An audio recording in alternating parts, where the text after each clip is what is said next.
Bonjour à toutes et à tous. Je vous laisse vous installer tranquillement devant vos écrans. Bienvenue pour ce nouveau webinaire des tendances de la relation client à l'heure de la reprise. Bonjour Thierry. Bonjour Mickaël. Avant donc du coup de te laisser la parole Thierry, petit rappel des bonnes pratiques de Zoom pour que vous puissiez interagir tout au long de ce webinaire, donc jusqu'à midi.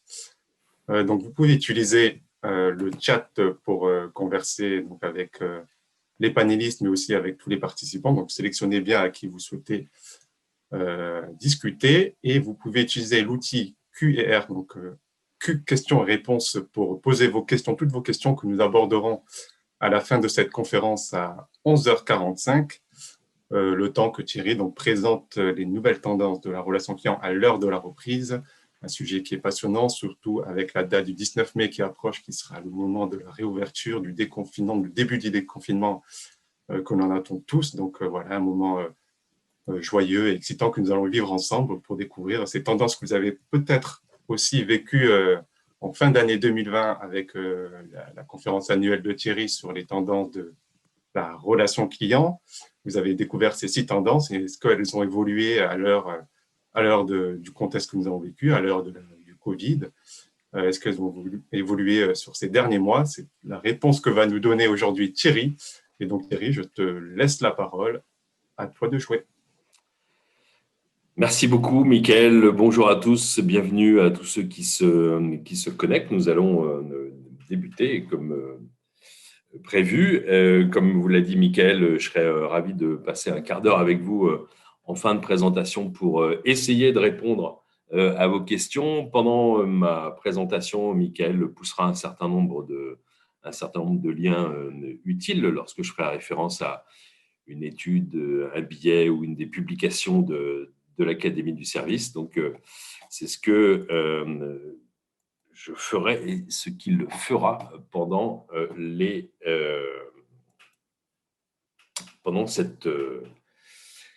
cette session.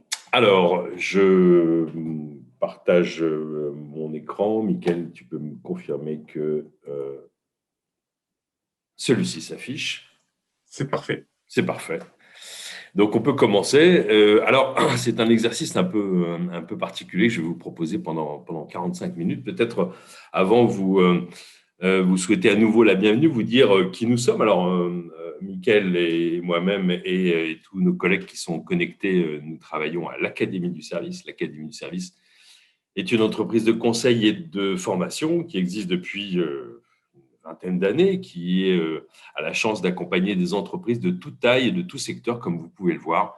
Nous avons l'ambition de faire vivre des expériences clients humaines et digitales en suivant notre conviction forte qui est la symétrie des attentions. J'aurai l'occasion d'y faire référence.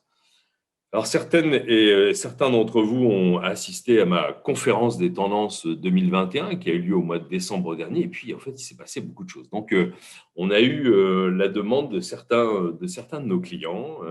Et puis, on s'est dit que c'était peut-être pas mal de faire une espèce de reboot ou de revoir ces tendances et puis d'essayer de les enrichir avec de nouveaux faits, de nouveaux chiffres. Bon, pour tous ceux qui ont assisté à cette conférence ou même qui ont téléchargé le livre blanc, et je sais que vous avez été nombreux, un livre blanc qui reprend presque l'intégralité de toute la présentation, eh bien, cette présentation sera nouvelle à 98%.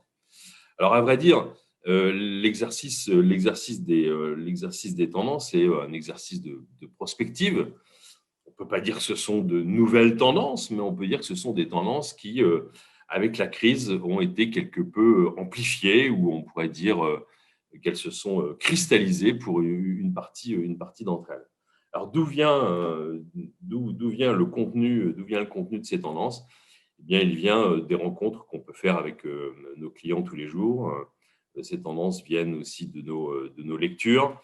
J'essaye de mettre à jour chaque semaine depuis 2006 sur mon blog Sens du client. Je fais des chroniques de livres, des synthèses d'études, des interviews, des rapports d'expérience.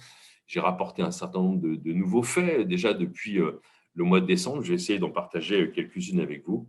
Ce blog a donné naissance aussi à un livre dans lequel vous trouverez aussi, je l'espère, de quoi eh bien, nourrir votre curiosité sur les bonnes pratiques des entreprises qui se distinguent et qui d'ailleurs ont plutôt pas mal, pour certaines d'entre elles, résisté à la crise que nous traversons. Par ailleurs, ce blog est devenu un livre, mais il est devenu aussi un certain nombre de vidéos que vous pouvez découvrir sur ma chaîne Sens du client. Alors, sans plus attendre, nous allons revenir à ces 6 tendances et voir comment est-ce qu'elles évoluent avec le temps, voir s'il y a des nouveautés. Souvenez-vous, la première de ces tendances était le client sera frugal. La frugalité au sens de la sobriété, la frugalité au sens de la recherche de simplicité. C'est évidemment beaucoup de clients, beaucoup de consommateurs ont été dans une situation d'arbitrage de leur consommation, si je puis dire. Évidemment, en écho à une communication qui, d'ailleurs, ne s'interrompt pas. Vous l'avez peut-être vu et je vais revenir dessus pendant un instant. C'est celle d'une enseigne de distribution qui a décidé de faire un pas de côté en termes de communication et de publicité. Je veux parler évidemment de Aldi. Aldi qui nous dit place au nouveau consommateur. Alors, ce sujet m'a tellement passionné que je leur ai écrit, je leur ai demandé ce qu'ils voulaient dire par nouveau consommateur. Et je me rends compte que le brief d'origine, l'insight d'origine, si je puis dire, pour ceux d'entre vous qui maîtrisent cette technique de recherche finalement de conviction profonde ou même de tendance chez le consommateur, eh bien, on le retrouve évidemment dans leur réponse. Aldi nous dit qu'il s'agit d'adopter une consommation différente, car plus raisonnée.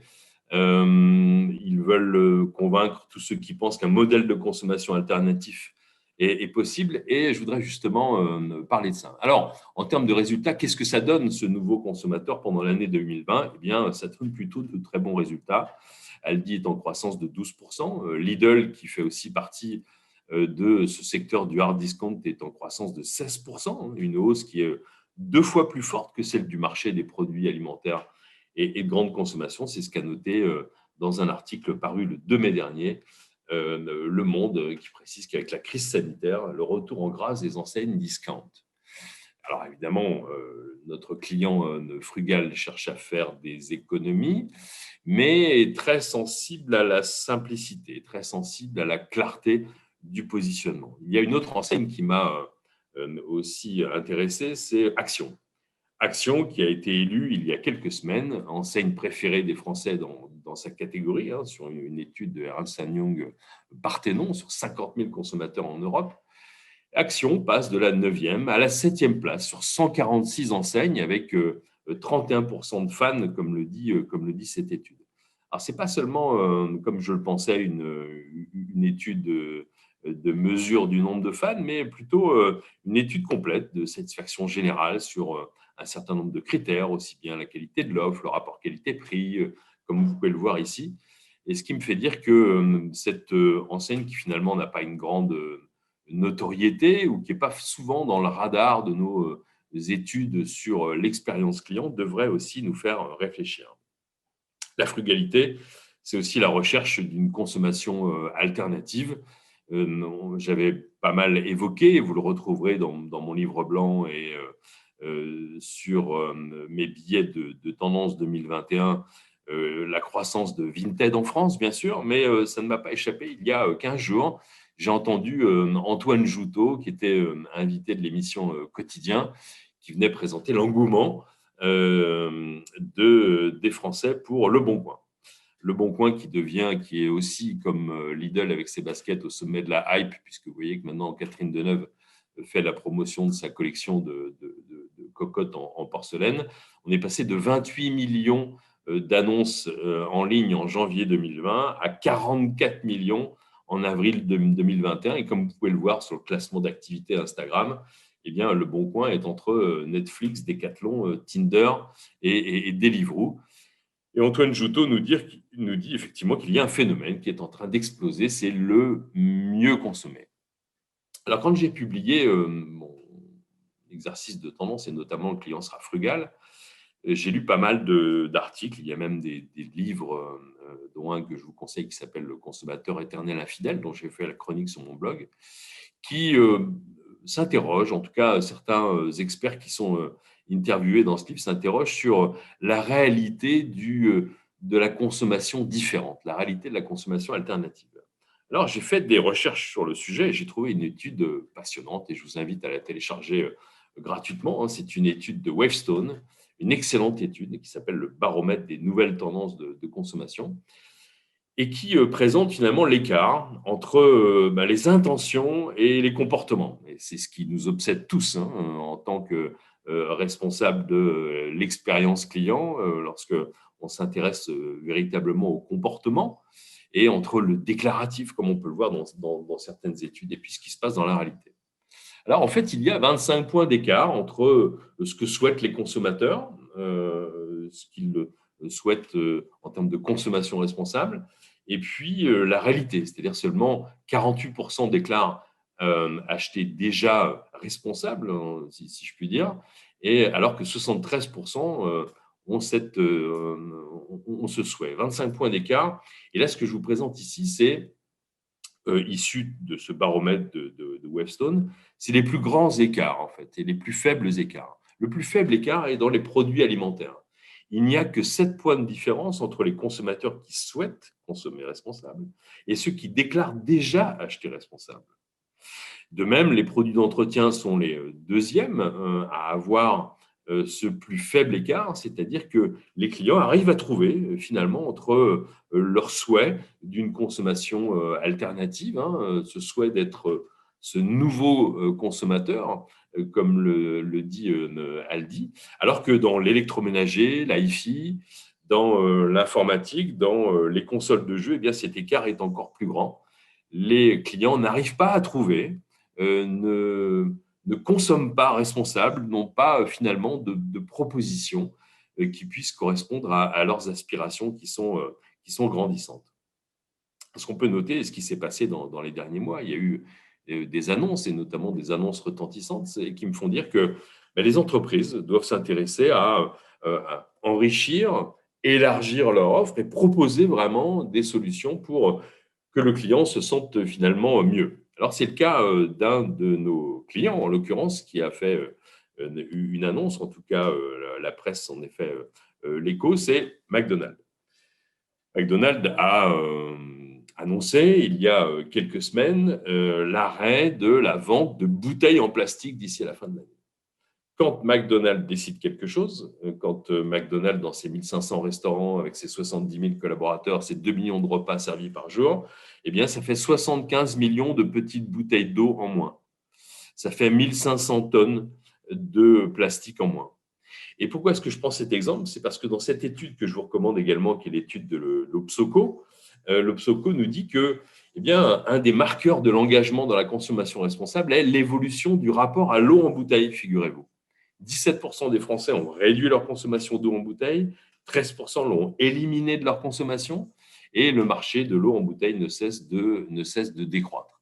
Donc, ici, pour les entreprises, bien prendre conscience de ce désir de frugalité, de ce désir de consommation alternative, de consommation responsable, le client souvent ne trouve pas de solution et s'en trouve quelque peu frustré. Donc, les enjeux de cette tendance, c'est répondre aux nouvelles aspirations des clients et puis favoriser la simplicité qui réussit tant à toutes les enseignes de discount, de Action à Lidl en passant par Aldi. Et je vous invite, et je l'avais déjà fait il y a quelques semaines pour ceux qui avaient assisté à ma première conférence, c'est d'y aller. Allez voir ce que signifie cette simplicité.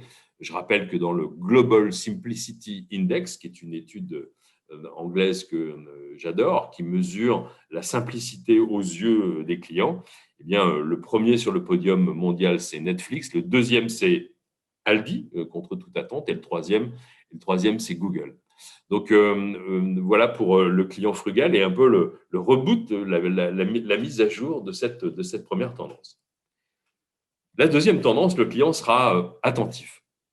Alors, j'avais fait la liste au mois de décembre dernier et je vous avais montré toute ma collection de photos prises pendant l'année 2020 avec des nouvelles règles, de nouvelles expériences contraignantes, bien sûr, dont on va s'affranchir dans la semaine qui vient et dont on aura la chance dans les mois qui viennent, je l'espère, d'être complètement débarrassé.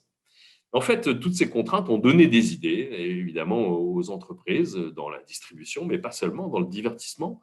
Je m'amuse en voyant cette initiative de MK2 qui a inventé un concept d'hôtel. Vous pouvez louer votre chambre et dans cette chambre, il y a un écran de cinéma.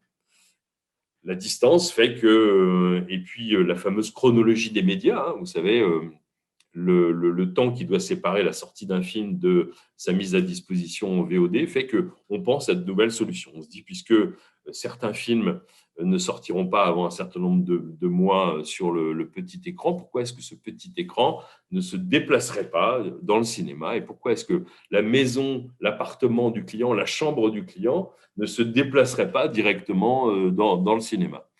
Je ne pense pas que sans la crise, MK2 ait eu l'idée d'inventer ce nouveau concept, mais qui doit nous faire réfléchir sur un peu le bouleversement dans beaucoup de secteurs, des codes entre les contraintes qu'on a du mal à accepter, telles que la chronologie des médias, et puis le fait eh bien, de voir dans de bonnes conditions sanitaires, en l'occurrence, là, puisque là, vous êtes seul ou en famille ou en couple face à votre écran dans votre chambre d'hôtel. Il n'y a pas que le secteur du divertissement, et principalement celui qui a été le plus affecté, c'est évidemment celui de la distribution.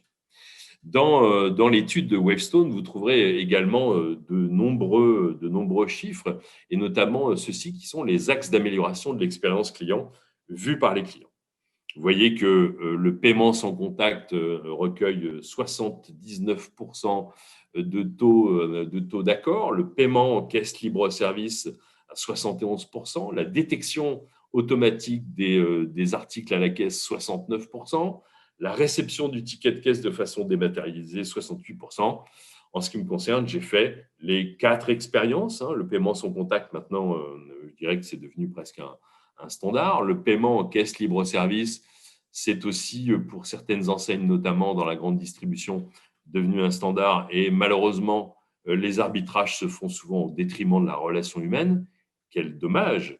Et je vous invite à faire l'expérience d'un magasin Leroy Merlin, par exemple, où vous verrez qu'il n'y a effectivement pas de paiement, il y a le paiement sans contact, mais le paiement en caisse libre-service n'empêche pas qu'il y ait des personnes qui vous disent bonjour, qui vous sourient, qui vous aident, alors que vous êtes seul face à votre écran et votre clavier. Quant à la réception du ticket de caisse de façon dématérialisée, on me l'a encore proposé samedi dernier lorsque j'ai fait mes courses dans un magasin Super U. Alors, cette année est aussi une année d'expérimentation, une année d'innovation et certains d'entre vous savent que j'ai une grande passion pour une saga cinématographique. Et vous reconnaissez peut-être dans ce geste, alors ne me dites pas que vous ne le faites pas, parce que moi, par exemple, ça m'arrive de le faire, je dois vous l'avouer, alors soit dans les portes automatiques du métro ou alors à l'entrée d'un magasin, je fais ce petit geste de la main, le geste de la force. Et figurez-vous que je suis très heureux parce que Amazon nous le propose bientôt avec Amazon One. Vous pouvez vous identifier avec la paume de votre main pour pouvoir passer en caisse. Voilà de nouvelles formes de paiement qui finalement viennent enrichir, viennent répondre aux clients attentifs. Pas de contact parce que cette pandémie nous a obligés à ne pas en avoir. Donc, on invente de nouvelles solutions. Et voilà que très près de nous, outre-Manche, arrivent les supermarchés Amazon Fresh sans caisse avec la technologie Just Walk Out. Donc, vous êtes enregistré avec une reconnaissance faciale tout au long de votre parcours et vous ressortez, entre guillemets, les mains dans les poches de ce supermarché où vous aurez évité de faire la queue. Sachant que l'attente en caisse est jugée très irritante pour 4 clients sur 10. C'est un des irritants les plus importants. Voilà comment cette crise peut avoir une influence sur les nouveaux standards pour un client qui est plus attentif, peut-être plus irritant quand il se retrouve dans des situations telles que celle-ci. Au départ, lorsque j'avais imaginé cette tendance du client attentif, hein, je pensais, comme je vous le montrais en introduction, à toutes ces contraintes sanitaires.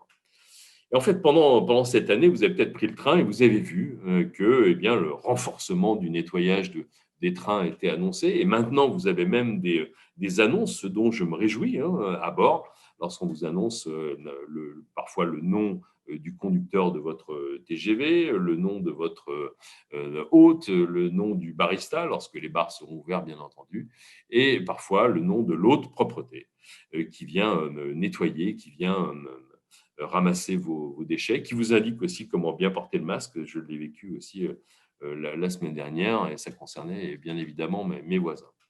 Cette crise révèle évidemment les rôles essentiels, les met en avant, confère cette communication dans une gare prise la semaine dernière, eh bien, on valorise effectivement tous les invisibles, tous ceux qui, au service tous les jours, vont répondre à ce client attentif. Et donc, ça a un effet sur toutes les entreprises aussi, c'est-à-dire la valorisation de ces rôles essentiels, mais aussi le fait de rehausser les standards. Les tendances, qu'est-ce qu'elles font les tendances du client, les nouvelles expériences du client, de ce client collectionneur, finalement, eh bien, ça rehausse les standards. C'est ce que dit d'ailleurs Jean-Pierre Farandou, le PDG de la SNCF, qui était là encore interviewé dans l'émission au quotidien. Il dit « C'est un acquis de la crise. Il a fallu encore mieux nettoyer les trains. On va continuer. Les clients seront satisfaits de voir que les trains seront durablement propres quand ils les prendront à la SNCF. » Et on voit que outre ces déclarations, il y a évidemment des actes, il y a des preuves, il y a aussi des mesures. Hein. Vous pouvez désormais, dans la plupart des gares, eh bien, donner votre avis et répondre à la question: avez-vous constaté le renforcement du nettoyage dans la gare en réponse à la crise sanitaire? Cette crise a été l'occasion pour beaucoup d'entreprises de faire des apprentissages, comme je vous le disais, hein, et notamment l'apprentissage de la reconnaissance des collaborateurs et finalement un client qui est attentif finalement aux soins qui lui est apporté, mais aux soins et à la santé et à la sécurité des collaborateurs, des personnes qui sont au service. Alors, cette affiche que je vous avais déjà présentée dans mes tendances, qui était la toute première affiche dans toute l'histoire de mon expérience personnelle qui dure 2 décennies dans un magasin Casino qui se trouve à côté de chez moi. C'est la première fois qu'on disait merci à toute l'équipe du magasin et je veux bien croire qu'il y ait ici un défi puisque seulement 34% des clients de la grande distribution, confère notre baromètre de la symétrie des attentions, déclarent que j'ai le sentiment que les collaborateurs de cette entreprise sont bien traités. La moyenne des 9 secteurs est à 39%, donc on voit effectivement que ce client attentif à ces gestes, aux soins et peut-être aux conditions de travail de ceux qui les servent, de tous ces invisibles, constitue encore un défi. Les défis sont nombreux pour la grande distribution, mais pas seulement, puisque quand on pose la question aux Français dans notre baromètre, est-ce qu'ils font preuve de considération à votre égard? Eh bien, la réponse est plutôt aussi très médiocre, puisque la moyenne est à 42%. La grande distribution, on a consacré d'ailleurs un focus de notre baromètre sur la grande distribution. La grande distribution est en berne avec seulement 38% de taux d'accord et en baisse. Les seuls qui ne soient pas en baisse, d'ailleurs, c'est la restauration. La restauration qui se réjouit de voir arriver des clients et des clients qui se réjouissent de retourner dans les restaurants. Donc, on peut imaginer que pendant l'année 2020, puisque cette étude date de fin 2020, les rares fois où vous êtes allé au restaurant, en l'occurrence l'été dernier, eh bien, vous avez été considéré, en tout cas plus considéré que l'année d'avant, nous révèle cette étude. Alors, pour conclure sur cette tendance du client attentif, je vais reprendre un extrait de l'étude de Kantar BearingPoint qui a été présentée lors de la remise des prix du podium de la relation client. Seulement un collaborateur sur 5 estime que leur entreprise a une posture tout à fait exemplaire vis-à-vis des clients. Donc, vu de l'intérieur, les collaborateurs, peut-être vos collaborateurs, pour ceux qui nous écoutaient ce matin, eh bien, expriment des doutes. Est-ce que nous sommes à la hauteur de notre promesse? Est-ce que nous apportons des preuves lorsqu'on dit qu'on prend soin de nos clients? Est-ce que c'est une réalité? En tout cas, c'est un véritable doute pour 8 collaborateurs sur 10. Donc, les enjeux de cette tendance du client attentif, c'est mettre, on pourrait dire, remettre à profit la crise sanitaire pour témoigner de l'attention qu'on porte aux clients, et puis valoriser, je pourrais dire revaloriser, mais valoriser toujours les personnes qui sont au service, parce que les clients, vos clients, ils seront particulièrement attentifs. Troisième tendance, le client sera distant. Il a toujours été distant. Ça peut sembler un paradoxe que de présenter cette tendance et cet adjectif pour qualifier le client dans les tendances 2021, mais le fait est que le bilan de l'année 2020 nous montre que, par exemple, dans le domaine de la banque, un client sur deux a réalisé des transactions à distance qu'il effectue habituellement en agence et souhaite conserver ce mode d'interaction. Donc, pour tous ceux qui ont fait l'expérience, et je vous en avais fait la démonstration avec aussi de nombreux extraits d'études, tous ceux qui ont fait l'expérience de nouveaux canaux à distance, de nouveaux canaux digitaux, cette relation à distance est ancrée maintenant dans les actes et dans les comportements quotidiens des clients. De même, si on fait le bilan de la vente à distance sur l'année 2020, selon l'Observatoire des usages Internet de médiamétrie, 81% des Français ont acheté à distance en 2020, soit 1,5 million de plus en un an, et ce qui représente 1,84 milliard de transactions. Ce qui m'a fait réfléchir sur cette croissance de la vente à distance, c'est sur les standards et notamment les standards de la livraison. Alors, j'ai consacré un billet, et là, je vous présente un de mes dessins faits sur mon carnet Moleskine, comme j'ai très grand plaisir à le faire. C'est une espèce de mandala pour moi. Les nouveaux standards et les attentes du client.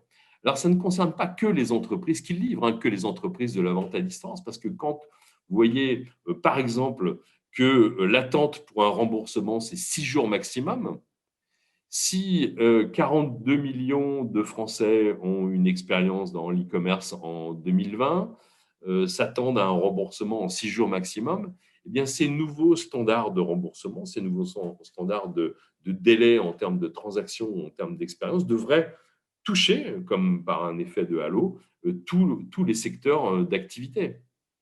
La bonne nouvelle, c'est que si un Français sur deux a vécu une mauvaise expérience de livraison, c'est en baisse considérable par rapport à 2019, où ils étaient 62% à déclarer avoir vécu une mauvaise expérience de livraison.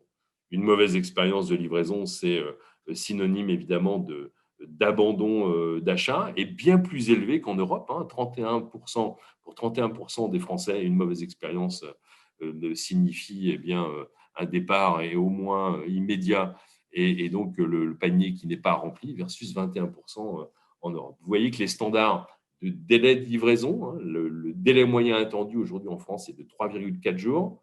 Et comme je vous le disais, l'attente pour un remboursement de 6 jours maximum, et ça devrait affecter presque tous les secteurs qui doivent faire un remboursement, même s'ils ne le livrent pas. Je pense à l'assurance, je pense à la banque. Comment entendre un client qui vous dit « mais je ne comprends pas, tel site d'e-commerce me rembourse en 24 heures et vous me dites que vous allez me recréditer mon compte dans 15 jours ». Donc, de nouveaux standards, de nouvelles attentes pour le client qui est distant. Alors, cette distance nous a montré aussi de nouvelles expériences, le fameux live shopping. Ce que j'aime beaucoup dans cet exemple qui nous vient du Canada, qui est en l'occurrence de Cadillac, c'est que la page d'accueil de Cadillac pour la proposition de live shopping se présente vraiment comme une interface de relation à distance. C'est-à-dire qu'on ne vous présente pas particulièrement ici de véhicule, mais on vous propose d'effectuer une visite vidéo privée ou de vous inscrire dans une visite de groupe, pourquoi pas, ou même de réserver une visite virtuelle. D'après certains chiffres, plus d'1,5 million Français ont déjà fait l'expérience du live shopping. Le live shopping qui, évidemment, intéresse beaucoup d'enseignes, et parmi lesquelles Leroy Merlin, qui est devenu l'enseigne préférée des Français il y a quelques semaines, et j'en profite pour les féliciter, puisque je sais que certains représentants de cette enseigne sont parmi nous ce matin. Eh bien, on peut faire appel à des influenceurs. Et Dieu sait si, en ce qui me concerne, j'en ai vraiment besoin d'avoir des démonstrations et pourquoi pas pouvoir acheter le produit à la bonne vieille façon de Pierre Bellemare. Finalement, on est en train de réinventer le téléshopping, mais simplement en accord avec une entreprise ou dans le cadre d'une expérience globale ou d'un parcours global du client à distance. Alors, cette relation que nous avons avec la caméra, elle m'a aussi me passionné, et j'ai fait un peu le bilan il y a quelques semaines. Et le tout dernier chiffre, qui est en l'occurrence communiqué par l'assurance maladie, il y a eu 19 millions de téléconsultations médicales en 2020. Pour tous ceux qui pensaient que ce serait impossible, à commencer par mon propre médecin, que de pouvoir avoir cette relation riche et intime à distance, eh bien, ils se sont trompés. 19 millions de personnes ont fait cette expérience assez singulière et personnelle, dont 8 millions évidemment sur Doctolib, et ce qui a une influence évidemment sur d'autres secteurs. Une banque sur trois propose aujourd'hui la visio, et si j'en crois l'étude de Cossedal Conseil, 13% des moins de 35 ans ont utilisé l'appel en visio avec une marque, et 95% de clients s'estiment satisfaits par ce canal. Les avantages de la visio sont nombreux pour le client, et ce qui me fait dire que nous sommes au tout début de l'apprentissage d'un certain nombre de codes de la relation à distance. Vous voyez, ce matin, je me suis préparé pour cette visio. J'ai mis un fond qui est parfaitement corporate avec un superbe poster qui a été réalisé par Michael et son équipe. J'ai fait en sorte que j'ai une bonne lumière, et comme vous tous, dans votre milieu professionnel, eh bien, vous faites l'apprentissage de la relation à distance. Quelques chiffres pour vous faire sourire ici. Qu'est-ce que font les Français en visio? Eh bien, d'abord, ils soignent leur image, ils regardent le look des autres, ils regardent la décoration, ils tentent d'être le ou la plus sexy, ils essaient de sourire le plus possible. Et ce qui est plutôt positif aussi, c'est que la visioconférence, eh bien, les personnes qui l'utilisent se sentent plus rapprochées humainement à 82% et sentent moins d'agressivité à 59%. Pour autant, est-ce qu'on a bien maîtrisé tous les codes dans la relation client? Est-ce qu'on est prêt à répondre aux situations pour lesquelles eh bien, les clients nous attendent, si je puis dire? Et en l'occurrence, d'après cette étude de WebHelp, les principaux usages de la vidéo attendus par les clients, c'est les déclarations de sinistres, les tentatives d'accès direct à du matériel informatique, du soutien technique, de la vente de biens de valeur élevée, confère l'exemple que je vous ai montré évidemment sur Leroy Merlin et sur Cadillac, et des conversations qui portent sur des prêts. Là, on est sur des engagements forts où on a besoin d'une relation à distance qui soit aussi humaine, qui soit hybride. Plus de digital dans le monde réel, plus d'humain sur les canaux numériques. Voilà ce que nous disent aussi les clients. Et ce qui me fait dire qu'en conclusion de cette tendance, c'est qu'il faut enrichir son offre de services à distance, développer cette hybridation et faire des collaborateurs en face à face des acteurs de relations à distance, notamment dans le live shopping. Tous vos collaborateurs qui avaient l'habitude de recevoir en face à face des clients, eh bien aujourd'hui doivent adopter, si je puis dire, les codes de la relation à distance. Beaucoup d'enseignes ont fait l'expérience du live shopping à la fin de l'année 2020. On peut citer Nocibé, on peut citer Natalis, on peut citer à nouveau Leroy Merlin avec ses options de dépannage, ou même Cdiscount qui a adopté des outils de dépannage à distance par le biais de la visio. Autre tendance, le client sera sécurisé. J'ai juste une slide sur ce sujet parce qu'il me semble que presque tout ce que je viens de vous présenter, notamment qui dit relation à distance, dit accroissement des transactions. Accroissement des transactions dit accroissement du risque. Et si j'en crois cette étude de Ping Identity de mars 2021, on voit qu'effectivement, pour 88% des entreprises, la sécurité des identités est un facteur déterminant pour optimiser l'expérience utilisateur. Ça semble évident. On se dit que pour améliorer l'expérience, il faut améliorer la sécurité. Mais si vous regardez à droite, là encore, les mêmes personnes interrogées, des dirigeants français sont d'accord à hauteur de 70%. Ils pensent que leurs investissements dans le modèle Zero Trust vont augmenter au cours des 12 prochains mois. Alors, Zero Trust, si on le traduit, ça fait bien zéro confiance en fait. Alors, comment optimiser et garantir une bonne expérience utilisateur avec zéro confiance, alors qu'on veut justement accorder sa confiance au client? Voilà certainement une équation presque impossible à résoudre dans les mois, dans les années qui viennent, où on sait que la sécurité informatique, la sécurité des données vont être des enjeux particulièrement importants. Donc aujourd'hui, favoriser les pratiques de sécurité, c'est prescrire des bonnes pratiques aussi à vos propres clients qui n'ont pas une bonne hygiène de sécurité. Nous n'avons pas de bonne hygiène de sécurité. Rien que qu'en pensant au mot de passe, vous savez, il y a 10 jours, c'était la journée mondiale du mot de passe. Il y a toujours une journée mondiale pour quelque chose. Et donc, c'était l'occasion de lire que sur la planète, eh bien, on n'est pas très, très vigilant, quel que soit le pays. En France, en particulier, on n'est pas très, très vigilant sur la sécurité de nos mots de passe. Évidemment, cette équation dont je vous parlais, difficile à résoudre, c'est bien de préserver l'expérience client et en garantissant la sécurité, puisque c'est ce que vous demandent, c'est ce que vous demanderont vos clients. Et on peut faire le pari encore en 2021 qu'il y aura dans l'actualité des grandes affaires de fuite de données ou de piratage. On ne sera pas évidemment à l'abri de ces très mauvaises expériences collectives, et c'est les clients qui se retourneront vers vous pour vous dire qu'avez-vous fait pour garantir ma sécurité. Ils auront du mal à entendre que votre réponse disant, eh bien, on s'occupe de votre expérience. Oui, mais mon expérience, c'est ma sécurité. Donc, autant de questions que vous allez devoir vous poser et de réponses à apporter aux clients. L'intensité. L'intensité pour cette année, évidemment, on pourrait presque dire que c'est le grand adjectif du 19 mai prochain. Et on nous l'annonce déjà même dans les opérations promotionnelles et confère la dernière opération promotionnelle de Nespresso, les jours intenses. L'intensité, on la trouve évidemment dans de nombreux nouveaux comportements ou de développement d'outils ou de plateformes. On pourrait citer bien sûr TikTok, pour celles et ceux qui ont fait cette expérience, des vidéos courtes au format mobile. Déjà 270 millions de vidéos de quelques secondes de jeunes garçons ou de jeunes filles qui dansent sur des musiques entraînantes ou de chats qui tombent d'un toit. Qu'est-ce qu'on recherche ici si ce n'est de l'intensité? De même sur la plateforme Twitch, c'est une plateforme intense, c'est ce que nous promet d'ailleurs Twitch. Vivez à fond votre passion.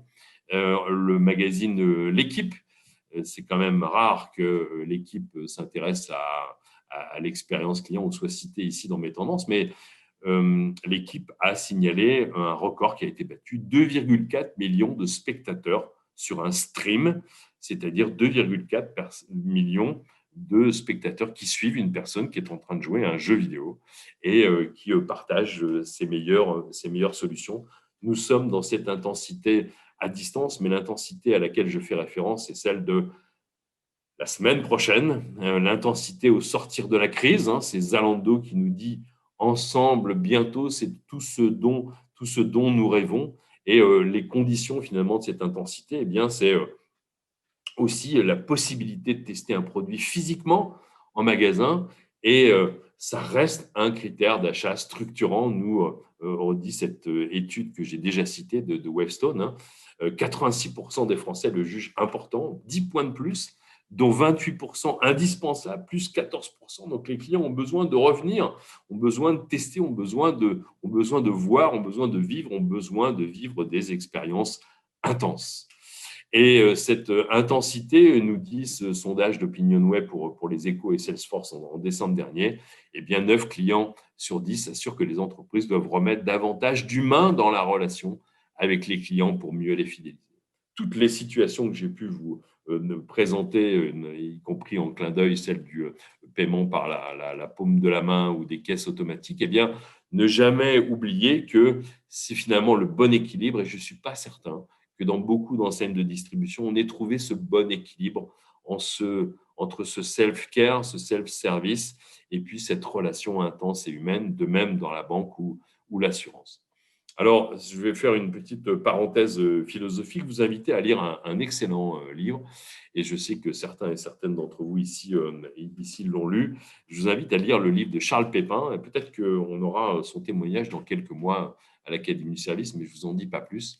Et dans ce livre, qui est finalement un livre à propos de la rencontre, on nous parle aussi de toutes ces caractéristiques et de cette intensité, ce que nous dit Charles Pépin. Toute vraie rencontre est en même temps une découverte de soi et une redécouverte du monde. Nous sommes avides de relations, avides d'intensité, avides de nouvelles expériences qui doivent être, pour le coup, comme nous dit Cossédal, plus personnalisées. 65% des clients ne supportent plus les échanges standardisés et impersonnels.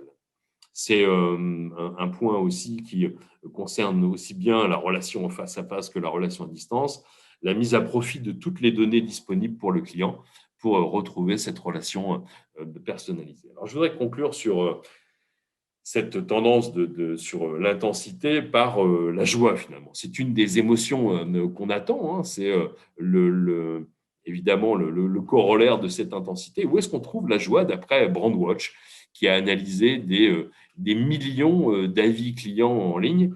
Eh bien, voilà le hit parade de la joie en France. D'abord le divertissement, ensuite l'hôtellerie, ensuite le retail, la mode, l'automobile, autant de secteurs qui finalement ont eu de très grandes difficultés à faire vivre des expériences intenses dans les 12 derniers mois. Pensez que, par exemple, dans la distribution, vous voyez, il y a plus de colère et presque autant de tristesse que de joie. Et donc, c'est un retour à la joie et à l'intensité que les clients souhaitent pour cette sortie de confinement, en tout cas de restriction de circulation. Mais cette joie aussi, j'espère la retrouver en interne. Vous espérez aussi la retrouver au sein de vos entreprises. Et lorsqu'on pose la question dans notre baromètre de la symétrie des attentions, est-ce que nous organisons régulièrement des moments de convivialité au sein de notre entreprise? Eh bien, vous voyez que à nouveau, on est en dessous de la moyenne, sauf dans la restauration où la croissance est la plus forte, plus 21% entre 2019 et 2020. On est plutôt heureux de se retrouver, plutôt heureux de passer des bons moments ensemble. Il y a des secteurs qui sont tout en bas, dans l'automobile, dans la grande distribution, dans les services publics, l'immobilier ou même dans l'e-commerce. On a un peu oublié que l'intensité de l'expérience client commence par l'intensité de l'expérience des collaborateurs. Et finalement, c'est une bonne invitation à mettre en œuvre la symétrie des attentions au sein de votre entreprise. Donc, les enjeux de cette tendance, c'est réhumaniser sa relation au sortir de la crise. C'est une vraie demande, un vrai besoin des clients comme des collaborateurs. Et puis, préparer les collaborateurs aux interactions enrichies, peut-être de nouvelles technologies depuis 12 mois, peut-être de nouvelles données à exploiter pour faire vivre aux clients une expérience singulière. Je vais conclure par une des tendances et je vais revenir sur les sujets qui me préoccupent depuis quelques années.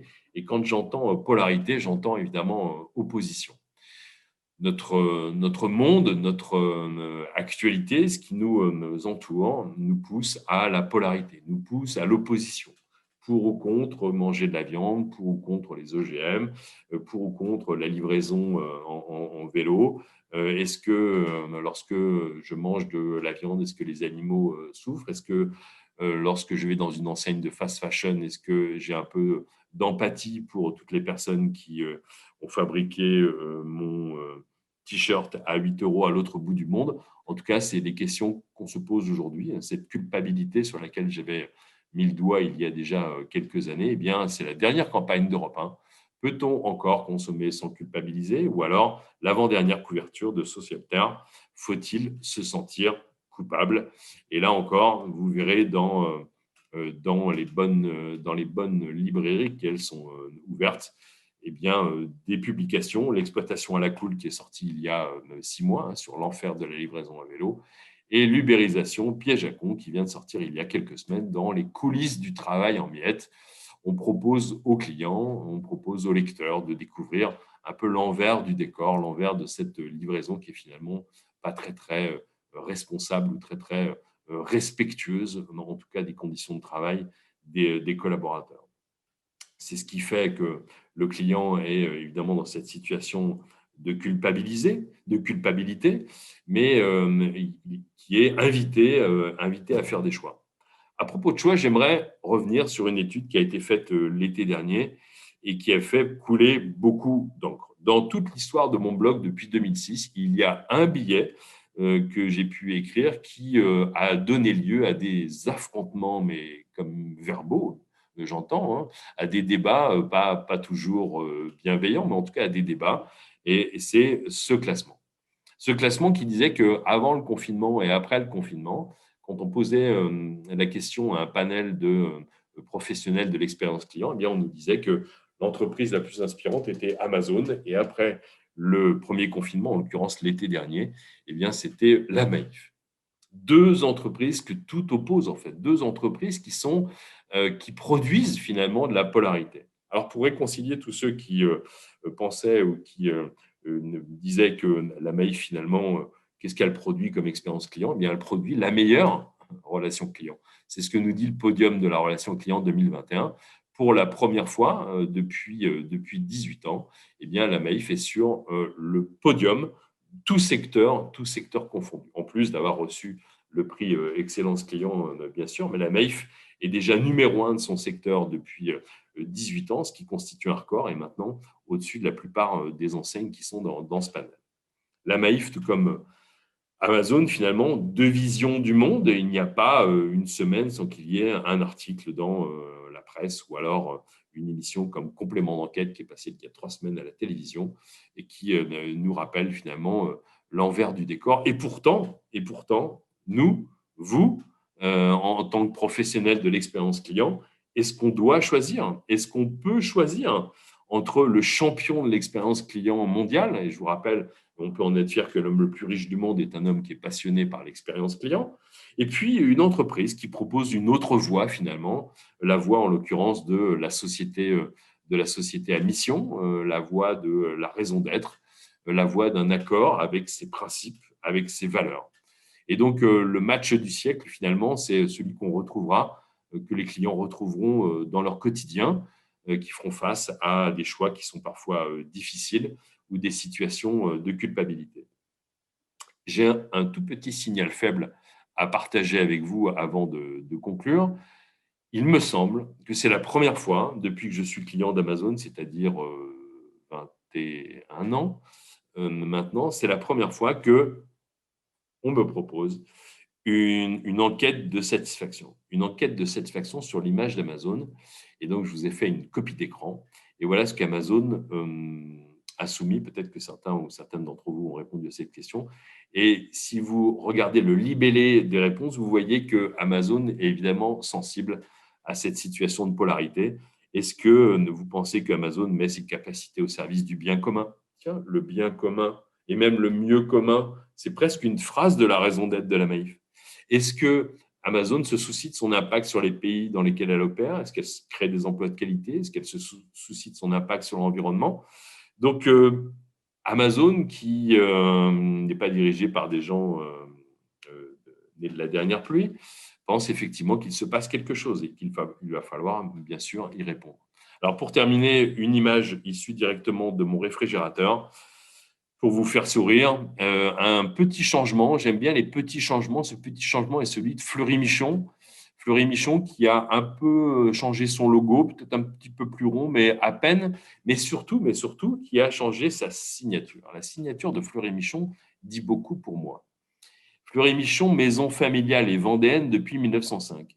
Ce n'est pas grand-chose, mais ça change tout en fait. Et qu'est-ce que ça nous dit? Ça nous dit que les entreprises doivent trouver leurs aspérités, doivent se distinguer, doivent montrer qui elles sont, en fait, doivent s'ouvrir et doivent épouser finalement cette grande tendance qui consiste à finalement une convergence entre la marque employeur et la marque client et la marque consommateur. Donc, pour conclure sur cette dernière tendance, formuler ou reformuler affirmer ou réaffirmer sa raison d'être et son positionnement, valoriser ses aspérités et bien sûr se tenir prêt à défendre ses choix et prendre le risque de s'exposer. C'est ce que toutes les entreprises vont certainement devoir faire dans les semaines, dans les mois et dans les années qui viennent. Avant de prendre vos questions, juste vous dire que pourquoi est-ce que nous faisons cet exercice de tendance?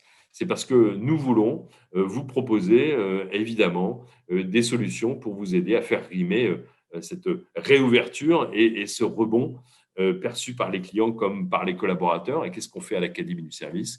Eh bien, on vous aide à remobiliser vos équipes, à réinventer votre expérience client, rebooster les compétences de toutes ces personnes qui sont au service, remettre le client au cœur du quotidien et pourquoi pas refaire la différence avec la création de notre label. À chacune de ces promesses qu'on peut vous faire, eh bien, il y a une solution. Soit un webinaire, comme celui que je viens de faire pour vous spécialement, soit un atelier ou bien des formations sur la gestion des situations difficiles ou même sur les gestes barrières. Et puis une application pour mettre très concrètement, une application web qui vous permet très concrètement de manager l'expérience client au quotidien ou même, pourquoi pas, le label Équipe heureuse, client heureux. Mickaël va vous présenter l'actualité de l'Académie du service en quelques secondes et je vais pouvoir répondre à quelques questions. Alors, Mickaël, qu'est-ce que tu nous proposes en tant que super host à l'Académie du service dans les mois qui viennent? Quel est le programme? Merci Thierry. Donc effectivement, avant de passer aux questions-réponses, vous savez qu'à l'Académie Service, une de nos valeurs, et comme on le fait aujourd'hui d'ailleurs, c'est le partage. On aime beaucoup partager et ça alimente aussi beaucoup nos réflexions sur les sujets du management, de l'expérience client et ça alimente aussi tous les projets d'accompagnement qu'on fait avec vous.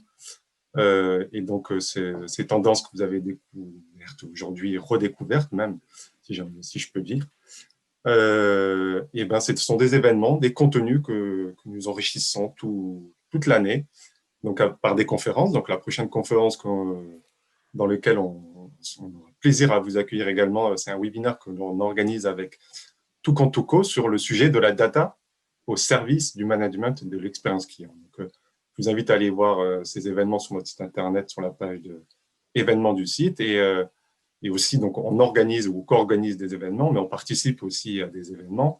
Et là, je peux me tourner aussi vers Thierry qui va co-organiser, animer les CX Paris avec Relations Clients MAG.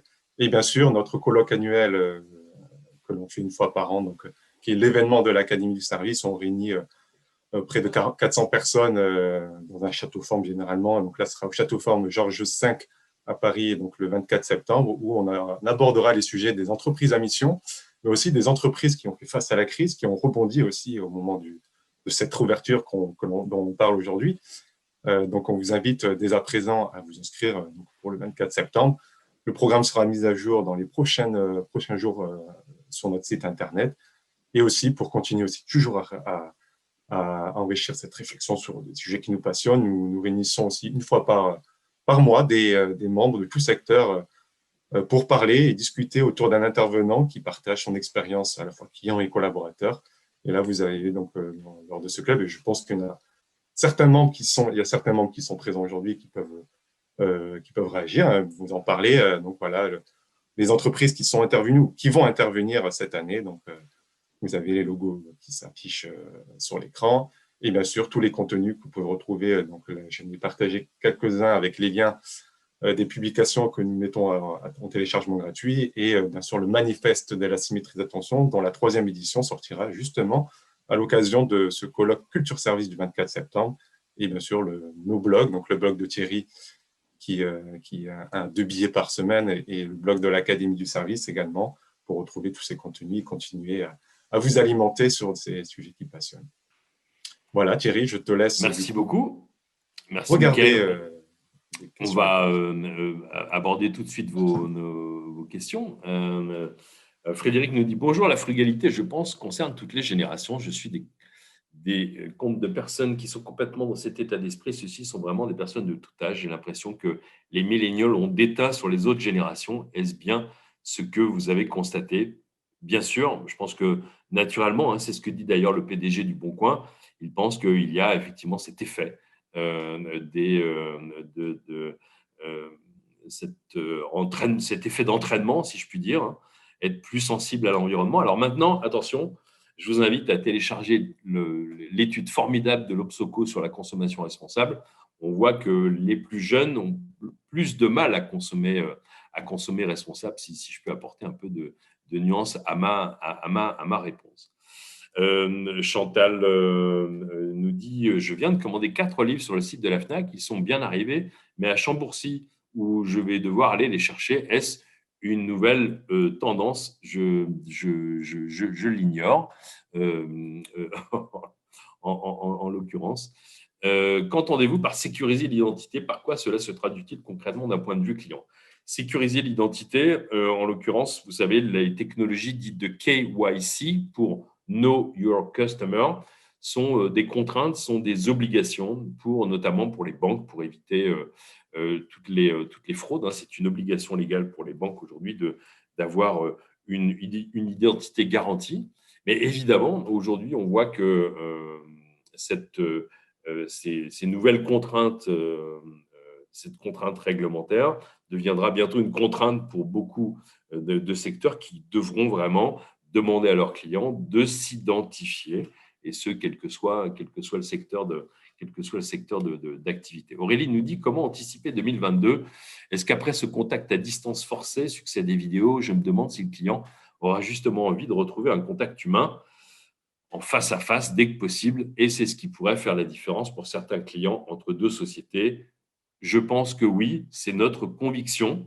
Nous pensons qu'après ce contact à distance forcé, comme vous dites, Aurélie, et tous ces nouveaux canaux de relations à distance, eh bien, je pense que le client aura toujours besoin de cet échange.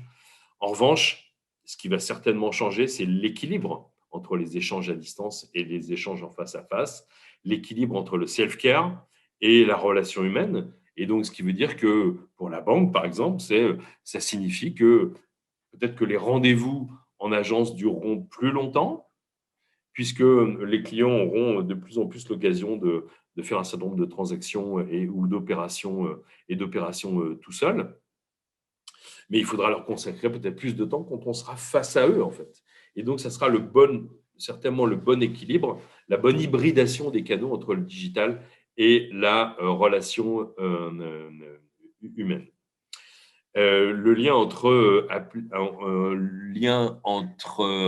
lien et application entre data et relations clients. Aujourd'hui, je dirais que vous avez vu, et ça fait quelques années qu'on en parle déjà un peu moins, mais le fameux big data, qu'est-ce que c'est? C'est que finalement, tous les jours, nous-mêmes, vous-même, en tant que gestionnaire de l'expérience client, vous avez de plus en plus de données caractéristiques, de données de comportement, de données de navigation, hein, de données de localisation. Mais qu'est-ce que vous en faites, en fait?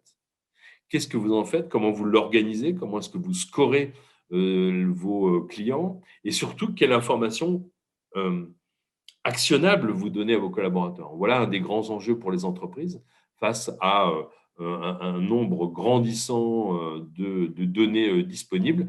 Qu'est-ce qu'on en fait pour l'action, pour la connaissance? On a une connaissance client qui est extraordinaire aujourd'hui, mais est-ce que ça peut aider la relation? Est-ce que ça peut aider la relation au quotidien? Et dans les nombreuses missions qu'on peut mener à l'Académie Service, de plus en plus sont liées à la bonne utilisation des données, surtout par les collaborateurs qui sont en face à face ou à distance avec les clients, ou qui gèrent aussi des outils de marketing automation, par exemple. Vous évoquez essentiellement des aspects B2C. Est-ce que pour vous, le constat est le même en B2B? La réponse est souvent oui, et je dirais même que les enjeux sont souvent encore plus importants, notamment dans cette relation personnalisée, puisque par définition, un client en B2B est déjà plus difficile à connaître, puisque ce n'est pas un client, c'est souvent plusieurs clients. Plusieurs clients, plusieurs données. Comment satisfaire, comment répondre aux attentes des clients lorsque ces clients sont multiples, lorsqu'il y a un donneur d'ordre, lorsqu'il y a un payeur, lorsqu'il y a un utilisateur, lorsqu'il y a un client. Et je dirais que certaines de ces tendances sont même, je dirais, décuplées dans le monde professionnel. Et ce qu'on peut dire aussi, c'est que les attentes des clients particuliers, eh bien, elles sont tout à fait applicables pour la plupart dans les codes de l'expérience client, en B2B. Une autre remarque disant, est-ce que l'intensité, on parle bien d'émotions? Oui, on parle bien de prise en compte des émotions, et pas seulement des émotions du client, mais des émotions du collaborateur. Et Dieu sait si dans les derniers mois, dans les 12 derniers mois, certains collaborateurs ont aussi fait face à des situations difficiles. Et gérer les situations difficiles, c'est aussi pour la plupart des entreprises s'assurer de bien prendre en compte les émotions en symétrie, à la fois des collaborateurs et des clients. Alors, Michael a passé beaucoup de questions ouvertes à résolues, en effet. Et une dernière question, je crois deviner qu'il s'agit de Céline, que je salue. Bonjour Thierry, concernant la distance, comment faire pour transformer et faire adhérer les collaborateurs habitués au face-à-face à la relation client à distance positive?